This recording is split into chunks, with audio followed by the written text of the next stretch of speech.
هي الا مشيتوا لمحكمة الأسرة غتشوفوا الطلاق طلاق طلاق طلاق. المغرب يطلق، المرأة المغربية تطلق نفسها بنفسها، لأن المرأة ولات هي اللي كتطلب الطلاق، مابقاتش قادة تصبر، مابقاتش صبورة كما كان، ولات كتقول يعني علاش غنصبر. انا كنتفق مع هاد السيده هادي شنو كتقول. فعلا كاين الطلاق بزاف في المحاكم عامرين بالطلاق.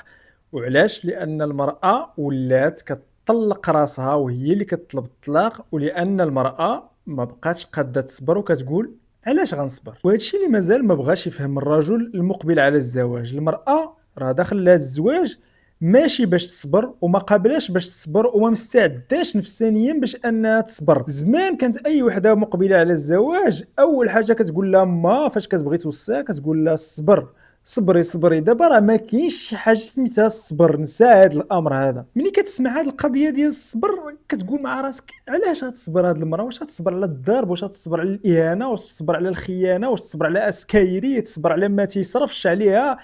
علاش غادي تصبر؟ لا، دابا راه ولات ما بقاش صابره على مجموعه من الاشياء اخرى. ما هادشي متجاوز، هادشي ضروري ما غتصبرش عليه اي وحده بعقلها. باش تفهمني مزيان سمع شنو كتقول هادي.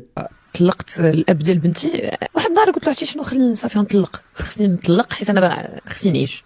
راسي قال لي خصك تطلقي باش تقدري تسافري على خاطرك وديري شنو ما بغيتي وديري. هادي كما كتسمع طلقات راسها من الزوج ديالها الاب ديال بنتها، وفرقات البنت على باها.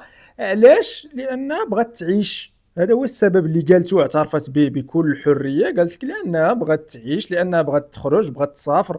هادشي اللي قال لها دماغها. المراه في هذا الزمان يا اخي تبروغرامات، وبروغراموها في المدرسه وفي الافلام والمسلسلات، ووالديها وصحاباتها والمجتمع بروغرامها على الحريه، بروغرامها على انها تكون راجل، بروغرامها المجتمع هاد المراه هادي باش انها تاخذ المسؤوليه، باش انها ترجل، باش انها تخدم، باش انها تكرفص، باش انها تاخذ قرارات، باش انها تناطح، باش انها تجادل.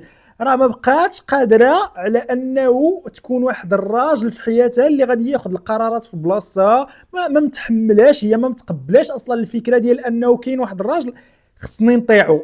ما كايناش في القاموس ديالها. هي كتعتبرها شراكه بحالك بحالها، قنعني نقنعك، تناطح معايا نتناطح معاك. ما بقاتش المراه المعاصره قادره انها تصبر على انها ما تاخذش دوك الكماليات اللي كتشوفهم في انستغرام ديال صحاباتها كيفاش عايشين، ولا دوك الناس اللي كتتابعهم كيفاش عايشين، فين كيسافروا. داكشي هذاك الشيء ما بقاش قادره تصبر عليه، لان خصو داك الشيء توفروا انت يا كراجل بز منك، وخصها تعيش هي داك الشيء. الا ما مشاتش لتركيا، ولا ما مشاتش لتايلاند، ولا ما مشاتش سفرات لزنزبار، هي راه ما عاش، راه ما عايشاش، راه عايشه في قصاره فقيره.